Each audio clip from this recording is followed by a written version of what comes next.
Hello YouTube, ZiggyNo back with Sports Cards Daily. Today's March 11th, 2021.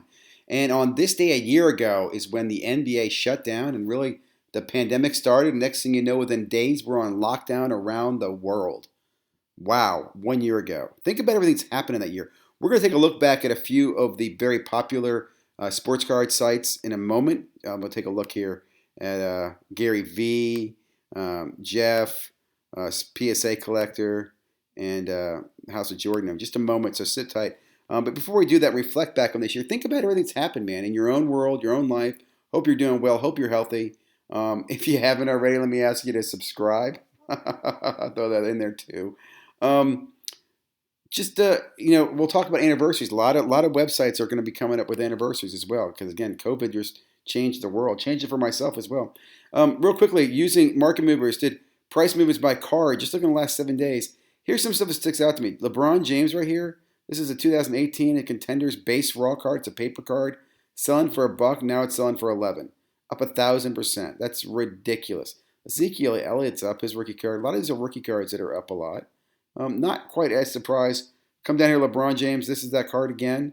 PSA 10. It sells for $125. So basically, if you take this card that was $1, you get a bunch of them at $11. You can, PSA them, which now PSA charges you. I mean, is it really worth doing this? And this is kind of why we got there, right, guys? Anyway, moving on. Panini. Oh, Panini, why are you such a meanie? Revolution sold out in seconds. That's still ridiculous price. I remember buying the Chinese version of these for, I think, $29 a box. They were more than a blaster box was in 2017 by $10, which I was like, wow, 50% more. That's not bad. Absolute. Be honest with you, I absolutely hate this product.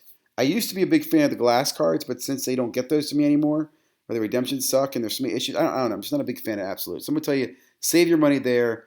There's a following for Revolution. It's not my thing, so I'm not going to throw rocks at it, but don't waste your money on Absolute. Here it is, guys. Panini Prism. Look at this. They call it the Jumbo Hobby. Well, Hobby Jumbo. Well, it's the same thing we used to call a hobby box last year. Nothing's different, which means you're probably making a hobby box version too, right? You're going to fleece the hell out of me, Panini. You make me sick. I'm not even kidding. It just really does. I really think you've ruined the hobby. Every year I get my son a box of Prism basketball. Or I used to get them all one, but my oldest son would get a box of Prism. Last year he got a Zion and he was really excited about it. This year we can't afford to get him one. I just can't afford to do this. There's no way I could get one of my kids thousands of dollars for a box of freaking Prism. Like, I thought about that before. Like, I've bought them, expensive boxes before. I think we bought a box of Flawless for the family for $1,500 back a while back. Prism for $3,000? This is disgusting. Anyway, I'm sorry, I'm ranting too much. Let me just take a second and reflect back a year ago. Gary V drops his video on March 9th. Everything you need to know about investing in sports cards.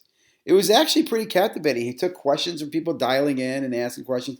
And he told you about SGC and, vintage. And his way he starts talking about sports cards. And sports cards were, sports cards are peaking right now.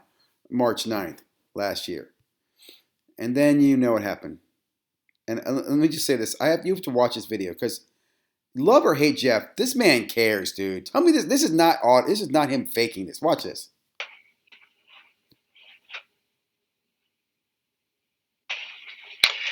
All right. We are live. Ladies and gentlemen, hopefully you guys can hear me okay. Let me know in the chat here if you can hear me okay. I just kind of got my setup going real quick here. Again, he's emotional, dude. I remember watching this because I was thinking to myself, holy smokes, they just shut down the NBA. What's that going to mean for sports cards? And I sold off stuff. Not like I went on a fire sale, but a lot of people did. So you had Gary V talking about everything. Let me see. With what's up, Instagram? It's not worthy. I forget what he talks about, but it's a good interview. I'll leave the notes here for you. And again, there's Jeff. And then here my favorite is the day after. Here's I forget this guy's name. A little bit about sports card flipping and following and looking for sports card trends, okay? So my recent video I did, on my recent pickups, I talked a little bit about how sports card flipping was not logical, which is true. The reason I said that is because I know a lot of you guys out there are new to the hobby, new to the sports card investing, and I wanted to make sure. Let me just say, again, it's really nothing special. He just is in his pitch, man. This guy is just on his pitch. In fairness, he probably recorded this before the 12th and he just put it out, but in looking back a year later, I even say this, if you look back at his other videos, there's nothing that stands out that was very, he didn't mention really COVID or anything in the first week. It just didn't come up. He just kind of was oblivious to it. But again, my point is that these are really who we listened to last year. It was Gary V. You had Jeff, who was starting up Sports Card Investor, a few months in. You had PSA Collector with 52,000. How many guys? 66,000 right now. Huge growth.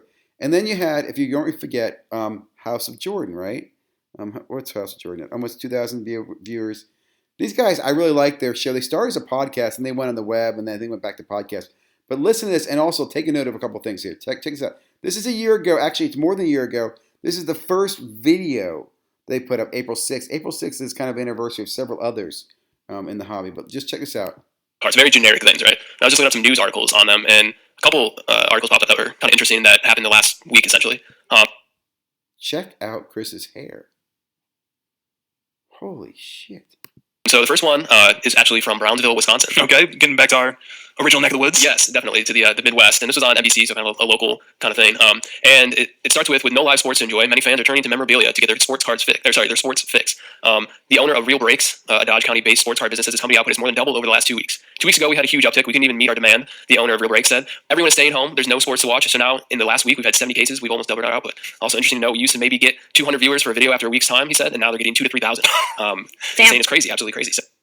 So interesting to kind of see that perspective, especially in like the news is kind of breaking in, Let me just say again, this is what's cool here, reflecting. Look, it was only a few weeks, I guess almost a month later, that sports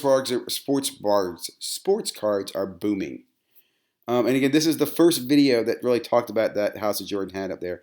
And I also like to take a second and just spend some time on Chris's just luscious do. He must shave his head then. I mean, there's no way all his hair jumped off his head in 1 year. And I don't mean that in a negative way. I was just shocked by this. Because again, it was fun to look back at some of these videos. There's a lot of other creators that I will be checking out and doing kind of a year summary, where they are, how they started, how many subscribers they have, type of stuff. Just because, I've been watching YouTube and thought that's pretty interesting. But I thought it'd be cool to kind of take a look back, again, at Gary V, Jeff, at PSA Collector, and at House of Jordan, and reflect on where we are a year later. So I hope you're doing better than you were a year later. I assume if you're in sports cards, and let me put it this way, if you're in sports cards and you've been here for the last year, you had to have made money. If you didn't make money in the last year, go do something else. Just get out of sports cards. Just stop. Just walk away. This is not for you. Drop the mic. Walk away. Okay? But if you have, I hope you've had a really good time. And if you've collected or add your PC or whatever, hey, that's great too. Come on. I know you made some money too. Everybody's got a little bit of investor in us. Have a great day. Thanks for stopping by. If you haven't already, please subscribe. See you back more. We got more and more content coming. Just more and more. I can't stop.